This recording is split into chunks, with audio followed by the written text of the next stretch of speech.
Boa noite, meus amores. Então, vamos fazer uma pequena revisão de geografia, certo? Iniciamos nossa unidade estudando fronteira. A gente viu que fronteira é um limite que ele pode ser dado entre municípios e municípios, estados e estados, países e países. Ou seja, essas fronteiras ela pode ser rios, montanhas, estradas, placas, entre outros, certo? Logo após a gente estudou o território brasileiro. A gente viu que o Brasil ele tem uma área de 8.514.876 quilômetros quadrados de extensão e que ele é o quinto maior país do planeta, ficando atrás da Rússia, do Canadá, Estados Unidos e China. Devido a essa extensão e a diversidade cultural de relevo, clima, vegetação, o Instituto Brasileiro de Geografia e Estatística, o IBGE, ele dividiu o país em 5 regiões, sendo elas a região Norte, Nordeste, Centro-Oeste, Sudeste e Sul, certo? Essa divisão feita pelo IBGE, ela foi organizada observando as características comuns nos estados como cultura, vegetação, traços físicos, humanos, econômicos e sociais, certo? Cada região ela é formada por um número de estados. Ao todo, o país ele tem 26 estados e um distrito federal, que é onde fica Brasília, capital do nosso país, certo?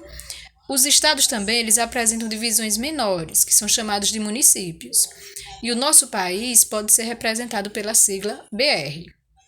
Então vamos conhecer algumas regiões. Primeiramente vamos ver a região norte. A região norte é a maior região em extensão territorial. É formada por 7 estados, que são Roraima, Amapá, Amazonas, Acre, Rondônia, Pará e Tocantins. A região norte ela é banhada por rios e o mais importante deles é o rio Amazonas. É o maior do mundo, tanto em extensão quanto em volume de água. Também temos a maior floresta tropical nessa região, certo? Que é a floresta amazônica. Concentra-se também a maior quantidade de indígenas do país nessa região. Mesmo sendo a maior região do país, ela é a segunda região menos povoada, porque tem muitos rios e muita vegetação. Logo após, a gente viu a região Nordeste, que ela é a maior região em número de estados. São 9 estados e todos são banhados pelo Oceano Atlântico. O arquipélago de Fernando de Noronha faz parte da região Nordeste e pertence ao estado de Pernambuco. A região Nordeste ela se destaca pelas suas cidades históricas, com monumentos que retomam a época colonial. Os estados que fazem parte dessa região são Maranhão, Piauí, Ceará, Rio Grande do Norte, Paraíba, Pernambuco, Alagoas, Sergipe e Bahia. Essa região ela está subdividida em sub-regiões, que é Meio Norte, Sertão, Agreste e Zona da Mata. Temos também a região Sudeste, que é formada por 4 estados. É a região que tem mais habitantes e tem a economia bastante desenvolvida. Os estados que fazem parte dessa região são Minas Gerais, São Paulo, Rio de Janeiro e Espírito Santo. E ela concentra o maior número de indústrias e comércio, certo? Temos também a região Sul, que é a menor região do país, e os estados que a compõem são Paraná, Santa Catarina e Rio Grande do Sul. Por ter um clima muito frio, ela atrai muitos imigrantes europeus, e por isso os estados revelam uma forte influência colonizadora europeia. Até os dias de hoje, os costumes europeus são muito presentes nessa região, certo? Por fim, a região Centro-Oeste, que é composta pelos estados de Goiás, Mato Grosso do Sul e pelo Distrito Federal, que é onde fica Brasília, a capital do país. Ela é a segunda maior região em extensão, certo? Depois dessa unidade, desse capítulo, a gente estudou o capítulo sobre os poderes da União. A gente viu que a União ela possui 3 poderes, que é o poder legislativo, executivo e judiciário. No poder federal, a gente tem no legislativo os senadores e os deputados federais. No executivo, a gente tem o presidente e os ministros de estados. E no judiciário, o Supremo Tribunal Federal, o Supremo Tribunal da Justiça, além de tribunais regionais federais, certo? No estadual, a gente tem os deputados estaduais, no poder legislativo. No executivo, os governadores e os secretários de estado. E no judiciário, a gente tem os juízes estaduais.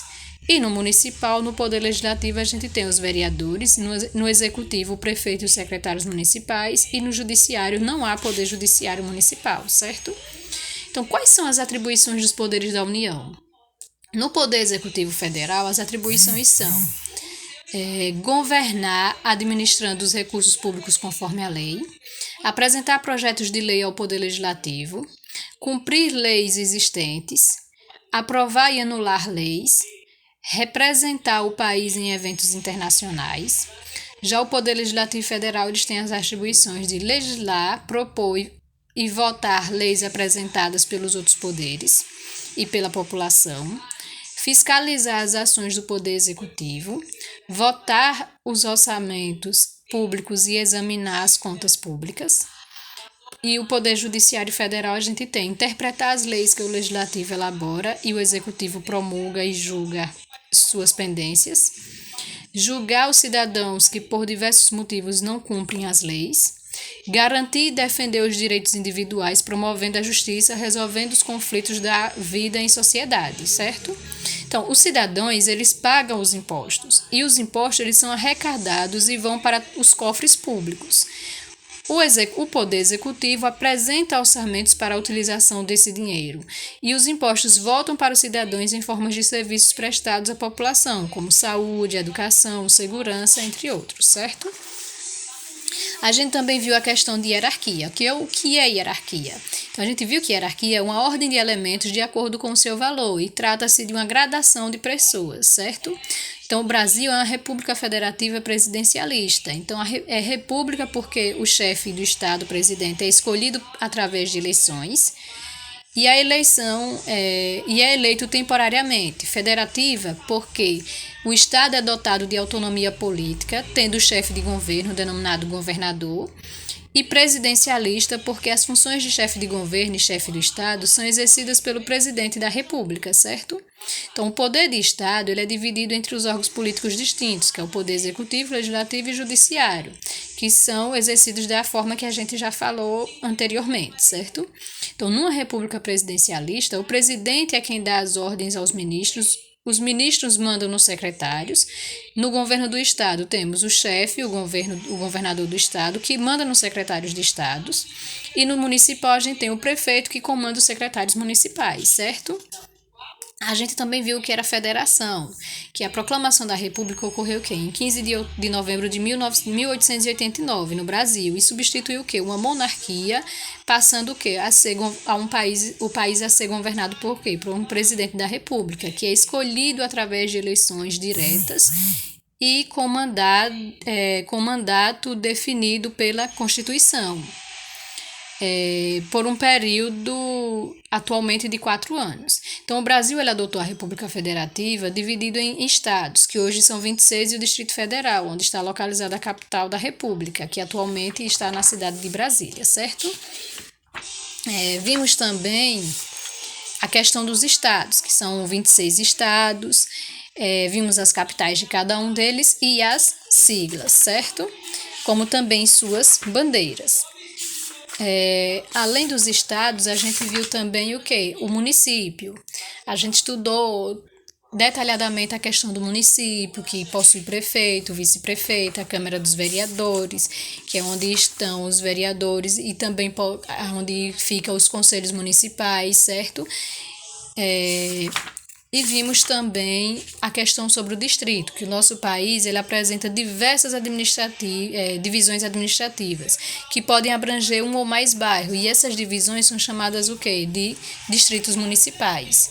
E que o nosso país ele possui o Distrito Federal, que não é uma subdivisão municipal, pois constitucionalmente é vedada a divisão em municípios, certo? A gente estudou também a questão da migração, a gente viu os motivos da migração, e um dos tipos de migração é o êxodo rural, que é a saída do campo para a cidade, e o motivo O motivo é sempre a falta de emprego, a falta de trabalho ou guerras, entre outros, certo?